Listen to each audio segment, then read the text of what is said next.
우리나라 사람치고 풍신수기를 모르는 사람은 없을 거예요. 1592년 명나라를 친다는 명분으로 우리나라를 침략한 도요토미 히데요시, 부하 코니시 유키나가 즉 소스행장과 가등청정 또 구로다 나가마사 등을 앞세워서 평화로운 조선을 짓밟고 무려 7년이란 세월을 피눈물 나게 만든 임진왜란의 장본인이죠. 오늘은 그에 대한 얘기를 한번 해보고자 합니다. 일본의 새 영웅, 전국시대의 주역인 오다 노부나가, 도요토미 히데요시 도쿠가와 이에야스, 이 세 사람을 놓고 보자면 노부나가는 철저한 무장이라 할 수 있고 이에야스는 무장이면서 정치력을 갖춘 인물인 반면 히데요시는 정치력이 뛰어난 인물이었죠. 물론 그는 무장으로서의 재능도 뛰어난 인물이었지만 정치적인 면모에선 이에야스를 뛰어넘는 출중한 인물이었다고 말할 수 있습니다. 노부나가가 혼노사의 변호로 죽었을 때 일본 열도는 대혼란에 빠집니다. 강력하고도 절대적인 실력으로 천하 통일을 눈앞에 둔 영웅의 갑작스런 유고는 백성들을 경악하게 하고 만 거지요. 1582년 6월 당시 히데요시는 노부나가의 명령을 받고 일본 서쪽의 주고쿠에서 모리족과 전투를 하고 있던 중인데요. 이미 연초에 다케다 가문에 대한 노부나가의 총공격이 이루어져 다케다 신겐과 가스요리 일족도 죽었고 모리족만 남아있던 그런 상태죠. 노부나가의 병고를 전해들은 히데요시는 그러나 멘붕 상태에서도 정신을 차립니다. 공포가 그에게 시시각각 조이는 듯 했겠지만 냉정하게 사태에 파악부터 한 거죠. 노부나가의 죽음을 비밀에 붙인 채 시시한 건 주군의 죽음으로 아군의 사기는 무너지고 적군은 용기백배할 걸 아닐까요? 이때부터 그의 뛰어난 정치적 감각은 천재성을 발휘하기 시작합니다. 그는 급하게 싸우고 있던 모리족에게 하친의 사자를 보냅니다. 다행히 그때 장마철이어서 강물은 불어나고 식량 조달이 어려워진 모리족은 버텨봤자 자기네들도 이익이 없다 생각하고 하친 서약에 동의를 해옵니다. 일단 그쪽 전쟁을 마무리한 히데요시는 그러자 자신의 대군을 이끌고 노부나가를 죽게 한 반역자 아케치 미츠히데를 대상으로 전쟁을 시작합니다. 이때 부근의 다른 영주들 역시 엄청난 호응을 해오죠. 옛날이나 지금이나 별다른 명분이 없는 반역엔 누구나 붕괴를 하니까요. 그런 인간 심리를 잘 이용한 히데요시야말로 뛰어난 정치력과 통찰력을 지닌 인물이랄 수 있는 거지요. 철저하게 준비된 전쟁이 아닌 분노에 의한 반역으로 비롯된 전쟁이었던 미츠히데는 이때 나름대로의 겉모술수로 발휘하지만 명분도 약했고 또 그럴 수 있는 실력자도 아닌 인물이었기에 주변 세력들을 끌어들이지를 못했죠. 결국 전쟁에서 참패한 그는 도망치다가 농민들의 죽창에 찔려 죽고 그 목은 히데요시에게 보내집니다. 말이 농민들이지 이때의 토착민들은 실전 경험이 있는 아시카루 즉 하급무사를 겸하고 있었기 때문에 전투병에게 죽었다고 해야 옳겠죠. 미츠히데는 성격이 성실하고 준수한 애모였고 교양이 있었으며 아내 히로코를 너무도 사랑해 일평생 척시를 두지 않았던 인물로도 유명했는데요. 어쨌든 용이 주도한 전략가가 아니었던 탓에 아케치 가문은 어이없이 무너지고 만 것이죠. 거기에 비해 히데요시는 전략이나 겉모술수에 뛰어난 인물이죠. 미츠이데라는 주군의 원수를 격파한 그는 그 대세를 몰아 권력을 장악할 야심을 드러내는데요. 주군이었던 노부나가의 친족들에게 권력 이양이 되어야 옳은 수순이지만 그는 교묘한 방법으로 이 절차를 자기에 맞게 치릅니다. 히데요시는 그 키오스 회의라는 걸 진행하는데요. 노부나가의 아들 노부타다가 이미 그 혼노사의 변의 여파로 죽었기 때문에 그의 아들인 산보시가 있었는데요. 강보의 사인 아기였습니다. 노부나가의 또 다른 아들들이 엄연히 존재하고 형제들 중신들이 있었지만 무시한 채 히데요시는 그 산보시를 후계자로 내세우며 자신을 후견인으로 지명합니다. 당연히 모두들 반발하지만 그는 태연히 그 회의를 마치고 부터 노부나가의 2남 3남 등을 차례로 제거하며 자신의 천하를 구축해 나갑니다. 그는 반발하면 죽인다. 누구든지 엎드리면 내 품에 안아서 보호한다고 줄곧 외치는데요. 죽이거나 포섭하는 쪽 어느 구석에도 그의 태도는 능수능란 그 이상이었습니다. 농민 아시까루의 자식에 불과한 데다 키도 작고 인물은 원숭이를 닮아 추물이었던 그는 포용력 하나는 대단했다고 하는데요. 상대가 누구이든지 간에 말로서 설득하고 마치 큰 보자기로 쌓은 듯이 폭 쌓아넣으며 자기 편으로 만드는 엄청난 사교술의 달인이었다고 합니다. 그는 또 그 변덕이 좀 있는 데다가 꾸미기를 아주 좋아하고 허세도 심했지만은 때로는 천진난만한 모습으로 상대방의 마음을 그 무방비 상태로 유도하는 그런 특별한 능력을 가지고 있었다고 합니다. 필요하면 울기도 잘하고 뭐 하여튼 그랬습니다. 한편 이때 도쿠가와 이에야스는 노부나가의 아저치성을 방문하고 교토로 향하는 행진을 준비하기 위해 미카와의 자기 성으로 돌아오다가 나야 쇼안을 만나게 됩니다. 나야 쇼안은 그 유명한 나미따로 신간의 새 이름입니다. 이때쯤은 유명한 상인이 되어 새로운 세력을 바치고 있는 상태였죠. 그의 입에서 노부나가의 죽음고 혹은 위츠이데의 반역이라는 말이 나옵니다. 망년자실한 이에야스 곳곳에 적병들이 그러니까 그때는 이제 미츠이데죠. 미츠이데의 그 적들이 난립에 있을 수 있는 거죠. 그걸 깨닫고 영민한 머리로 이에야스는 계책을 생각해내죠. 노부나가를 잃고 분노한 이에야스는 할복 자살을 위해 지금 바로 교토로 향하고 있다는 소문을 내죠. 난세가 된 세상에서 안전하게 미카와의 본성으로 돌아가기 위해서는 온갖 노략질을 일삼는 잡탕 무리들도 있고 하니까요. 그 모든 적들을 따돌리기 위한 권력지책인데요. 그렇게 영민한 기지로 천신만고 본성으로 돌아온 이에야스는 히데요시와의 관계 정립을 위해 고민을 거듭하죠.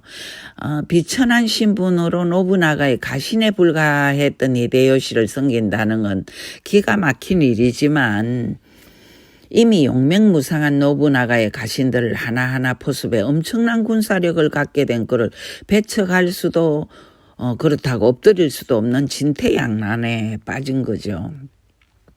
히데요시는 철저하게 계산된 포용력으로 노부나가 때부터 갈고 닦은 실력자 무사들이 기라성처럼 존재하던 군대를 흡수해서 막강한 권력으로 일어서는데요. 자신의 권력을 공고히 하는 수단으로 노부나가의 장례까지 성대하게 치르죠. 그리고 나서 시바타 가처이에라는 노부나가 가처이에는 누구인가 하면 노부나가의 처남으로 일본 제1의 미녀 오이치를 아내로 맞이한 노장이며 오다 가문의 중신 중의 중신이죠. 오이치는 원래 나가마사의 아내였는데요. 노부나가에게 그가 반기를 덜므로써 할복 자살을 했죠. 그런 그 나가마사와의 사이엔 세 딸이 있었는데요. 그 세 딸과 더불어 오빠에게 돌아왔다가 가츠이에와 오이치가 재혼을 한 상태였죠. 시바타 가츠이에는 히데요시의 그 오만방자한 태도를 보면서 붕괴해 마지 않죠. 노부나가의 처남인 자신이 있고 직계자손이 수두룩한데 죽은 노부타다의 어린 아들을 내세우며 모든 중신들을 자신의 수하로 오게 하는 원숭이 놈에게 죽을지언정 항복은 않겠다는 게 가츠이에의 주장이었던 거죠. 결국 히데요시와 가츠이에는 전쟁을 치르고 가츠이에는 성이 함락되자 할복 자살하는데요.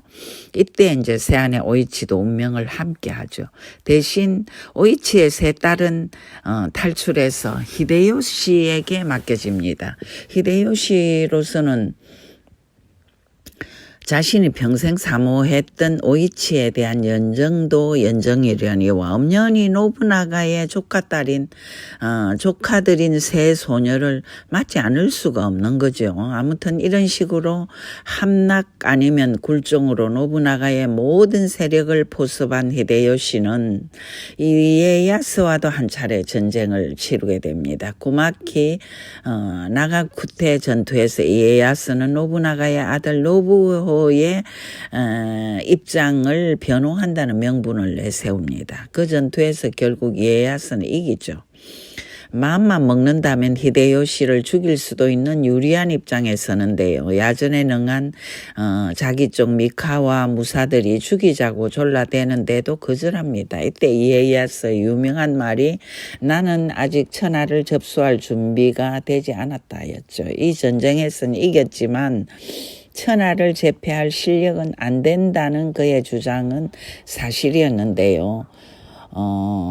매우 이성적이며 완벽주의자인 이에야스는 너무도 철두철미한 성격이고 분수를 아는 정치가였던 거죠. 결국 두 사람은 화해와 공존, 상생을 선택함으로써 더 이상의 전쟁 없이 함께 그 시대를 살아갔고 그 후 이에야스는 굴욕이었지만 히데요시에게 가신의 예를 다함으로써 뒤로는 이제 자신의 실속을 차리면서 살아남죠.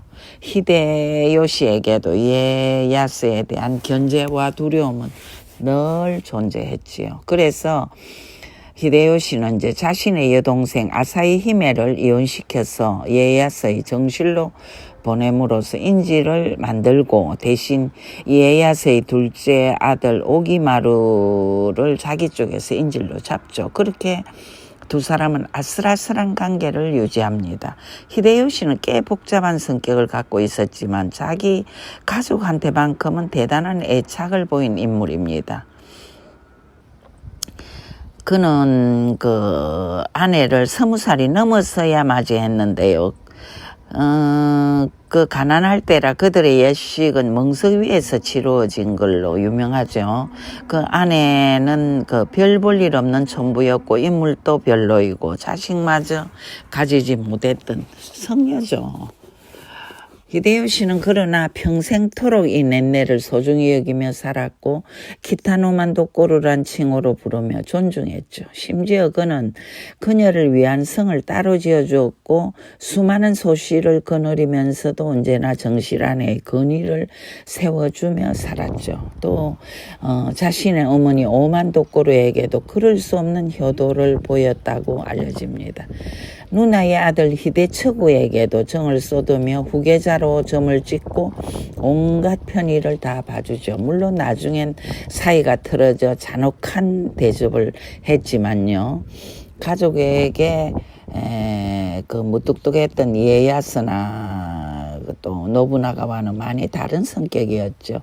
히데요시는 노부나가 살아생전 자신의 누이 오이치를 주겠다는 제안을 받았지만 사실 거절합니다. 자신의 분수를 아는 행동이었죠. 그러나 미모가 출중한 오이치를 늘 사모했다고 알려져 있는데요. 가츠이에와 함께 오이치가 자결하자 그 딸 셋을 보호해 주면서 그중 맏딸 차차이매를 자신의 소실로 앉힙니다. 차차는 성격이 드센데다 키가 크고 인물이 어머니를 쏙 빼닮았다고 하죠. 이때 이미 50을 훌쩍 넘긴 히데요시와 달리 차차는 23살의 꽃다운 나이였죠. 야망이 대단했던 그녀는 일본 제1의 실력자 칸바쿠라는 지위를 얻어 승승장구하는 히데요시에게 몸을 건네고 자식을 낳았죠. 아무도 못 낳는 자식을 낳아준 차차에게 감격한 히데요시는 그녀에게 요도라는 성을 지어주고 요도김이라고 부르며 우대하죠. 자식에 대한 그의 사랑은 형용할 수가 없을 정도였습니다. 눈에 넣어도 아프지 않을 만큼 사랑스런 그 아이는 그러나 서너 살 될 무렵에 병에 걸려 죽고 맙니다.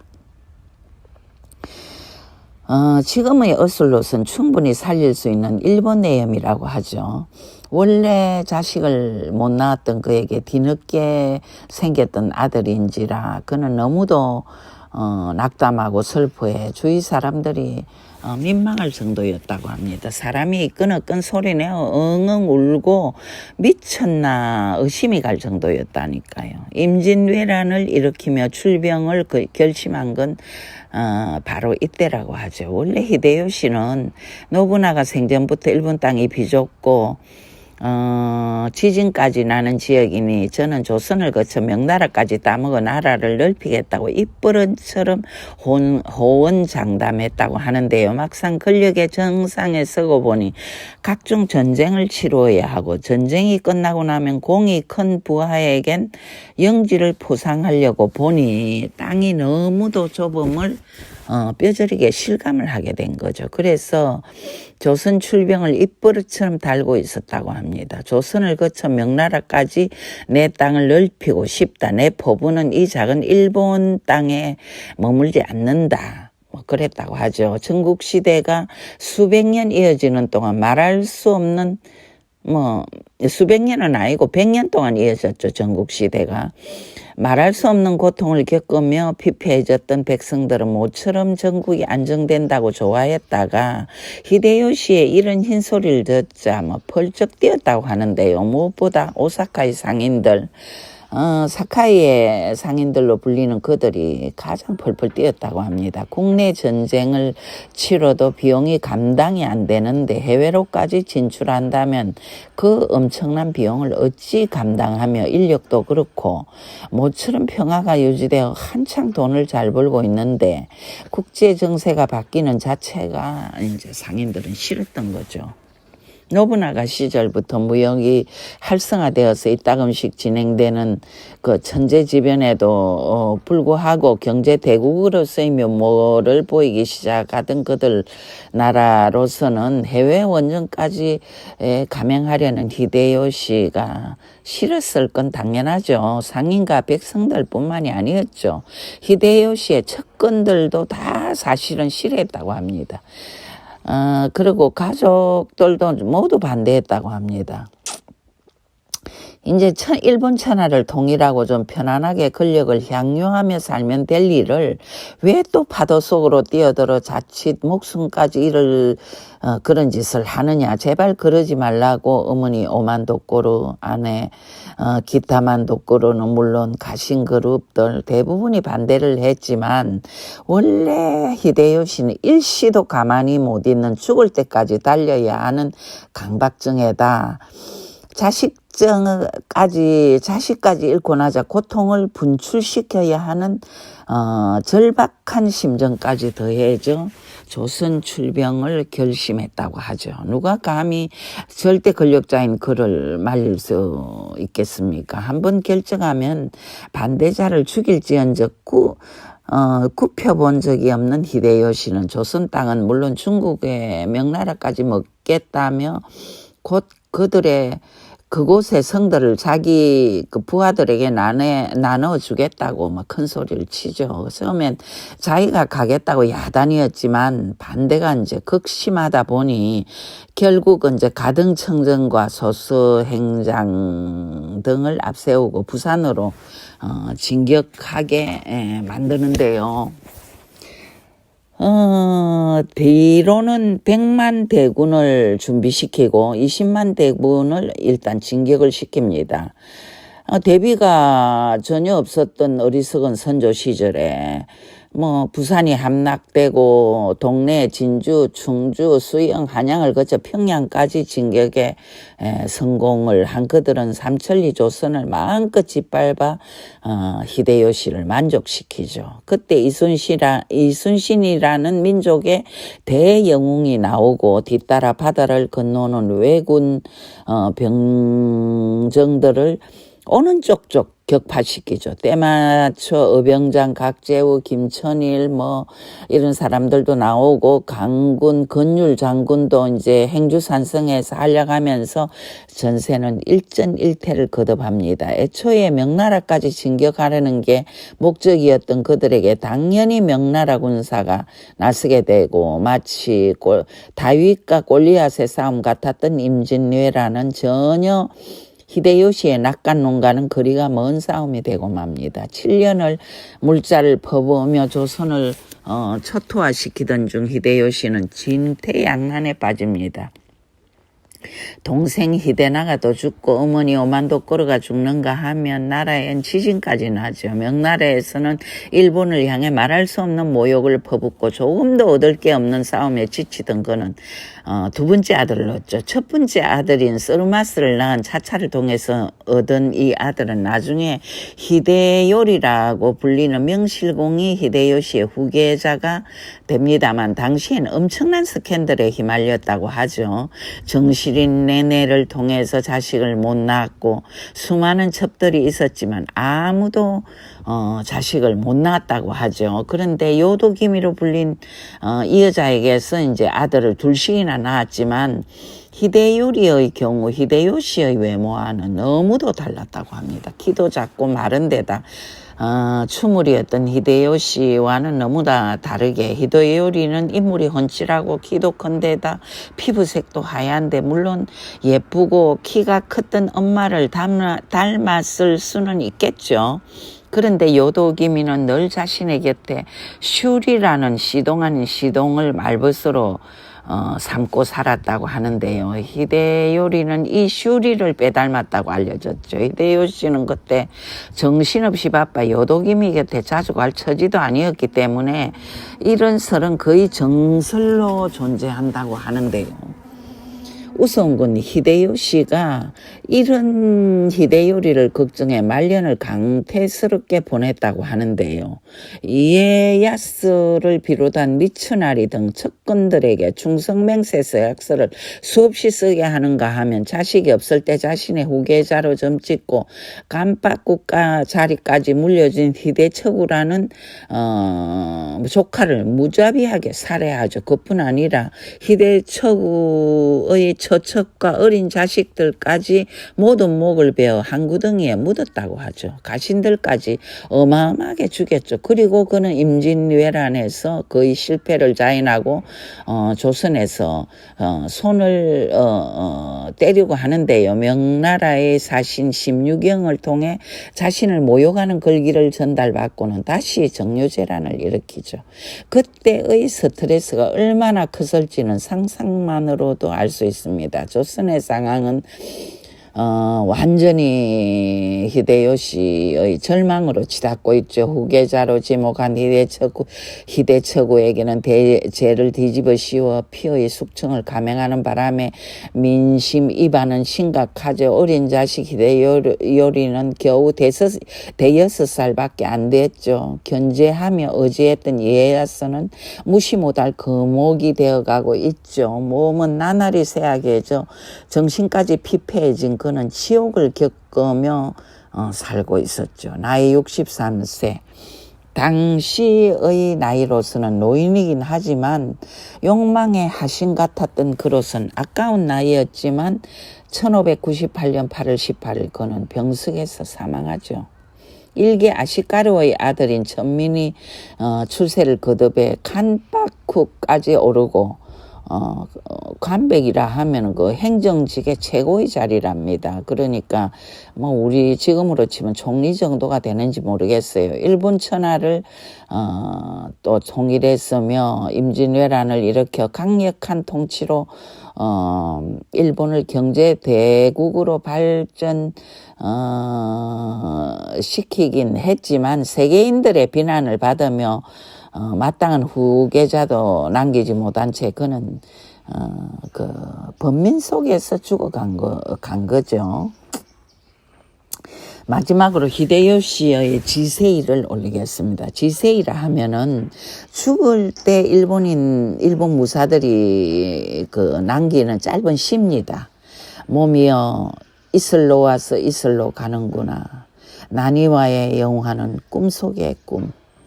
허무와 죽음이 결코 한 인간에게 국한되는 것이 아닌 모든 인간들의 숙명임을 깨닫게 하는 시라고나 할까요? 오늘은 또 여기까지 하겠습니다. 기회 있는 대로 요도기미와 히데요리가 거우 어떻게 되었으며 천하를 호령하던 도요토미 가문이 어떻게 망해갔는지 끝없이 인내하며 분수를 지키며 에도 막부 시대를 열어갔던 이에야스는 또 어떻게 오사카를 함락했는지 그 마지막 얘기를 다음번에 하겠습니다. 감사합니다.